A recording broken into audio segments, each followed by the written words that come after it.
Shalom anak-anak yang hebat dan luar biasa. Hari ini kita akan belajar pendidikan agama Kristen dan budi pekerti untuk kelas 3. Adapun hari ini kita akan memasuki pembelajaran 8.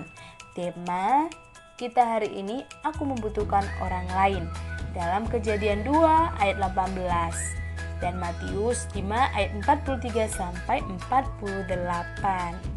Anak-anak, adapun tujuan pembelajaran kita yaitu pertama, siswa dapat mensyukuri kehadiran Allah melalui keluarga, teman, dan orang lain. Kedua, siswa dapat mengetahui cara mensyukuri kehadiran Allah melalui keluarga. Yang terakhir, yang ketiga, siswa dapat menjelaskan alasan mengasihi sesama berdasarkan Alkitab. Tapi sebelum kita melanjutkan pembelajaran kita, terutama kita harus berdoa terlebih dahulu. Anak-anak yang di rumah, ayo lipat tangannya, tutup matanya, kita mau berdoa. Terima kasih Tuhan Yesus buat hari ini, buat semua kebaikan-Mu dalam hidup kami. Hari ini kami mau belajar, biarlah Tuhan memberkati pembelajaran kami dari awal sampai akhirnya. Sama-sama kita katakan, amin. Oke, anak-anak, coba kalian perhatikan di layar kalian. Di situ ada pertanyaan nih. Pernahkah kamu membayangkan jika harus hidup sendiri? Wow, mampukah kamu melakukan segala hal sendiri? Nah, itu pertanyaan buat kita. Anak-anak, dalam kehidupan ini, kita tidak bisa hidup sendiri. Kita harus selalu membutuhkan orang lain. Itu sebabnya manusia disebut sebagai makhluk sosial. Oleh karena itu, kita harus saling mengasihi dengan sesama. Kalian bisa lihat di layar kalian, sejak Tuhan menciptakan manusia pertama, Adam, yang diciptakan Tuhan dari bahan tanah dan debu. Lalu Tuhan Allah mengembuskan nafas hidup ke dalam hidup manusia. Demikianlah manusia itu menjadi makhluk yang hidup. Dan Tuhan tidak membiarkan Adam hidup sendiri. Tuhan memberikan seorang penolong yang sepadan, yaitu Hawa. Hawa diciptakan Tuhan dari bahan tulang rusuk Adam. Dari tulang tersebut, manusia perempuan dinamai Hawa, yang artinya ibu dari semua yang hidup. Nah, anak-anak, penolong yang sepadan adalah penolong yang bertanggung jawab. Artinya, saling mengasihi, saling menghargai, dan bekerja sama melaksanakan rencana Tuhan. Nah, anak-anak, dalam hidup sekarang, Tuhan juga menghendaki agar kita hidup bersama dan saling mengasihi. Di rumah, kita hidup bersama orang tua dan saudara. Dan di sekolah, kita hidup bersama guru dan teman-teman, dan di masyarakat bersama tetua masyarakat dan teman-teman.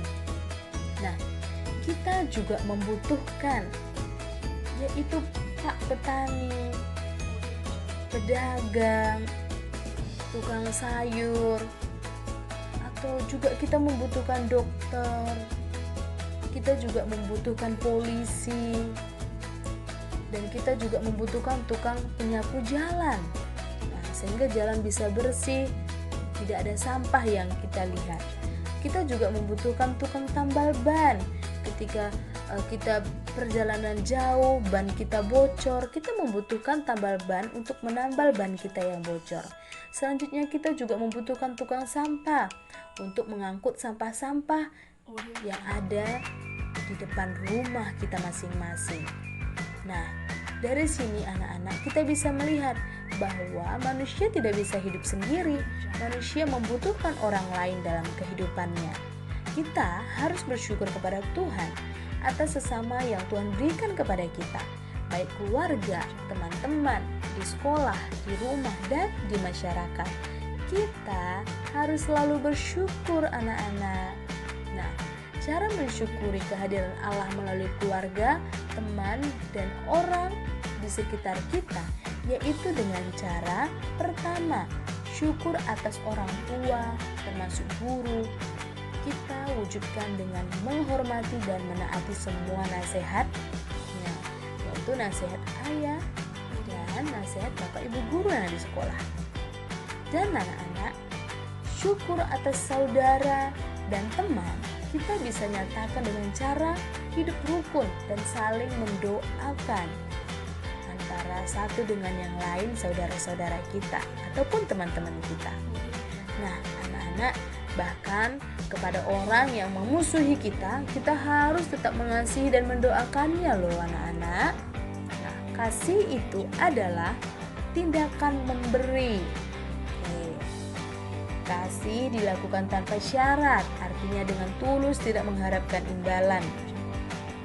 Dan kasih bukan untuk dibicarakan, tetapi harus dilakukan.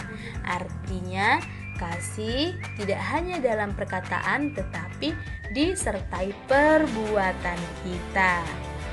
Nah, anak-anak, dalam mewujudkan kasih, sering kita harus berkorban. Berkorban apa? Berkorban waktu, berkorban tenaga, dan berkorban materi mungkin. Nah, kasih juga diwujudkan melalui sikap, yaitu sikap ramah. Harus ramah, nggak boleh sombong. Dan lembut, tidak boleh kasar. Dan sopan dalam berbicara. Dan sabar. Nah, ini harus keempat ini harus kita miliki dalam kehidupan kita. Karena kasih itu diwujudkan dengan sikap-sikap seperti 4 hal ini: ramah, lembut, sopan, dan sabar. Nah, anak-anak, alasan kita harus mengasihi sesama kita yaitu kita bisa melihat dalam kitab 1 Yohanes 4 ayat 10-11. Firman Tuhan berkata, bukan kita yang telah mengasihi Allah, tetapi Allah yang telah mengasihi kita dan telah mengutus anaknya sebagai pendamaian bagi dosa-dosa kita. Saudara-saudaraku yang kekasih, jikalau Allah sedemikian mengasihi kita, maka haruslah kita juga saling mengasihi. Dia telah memberi teladan hidup mengasihi sampai kematiannya di kayu salib, yaitu Yesus. Jadi, ketika Injil diberitakan dan kita telah menerima Injil itu anak-anak, kita mengaku Yesus juru selamat dan kehidupan saling mengasihi seharusnya menjadi milik kita.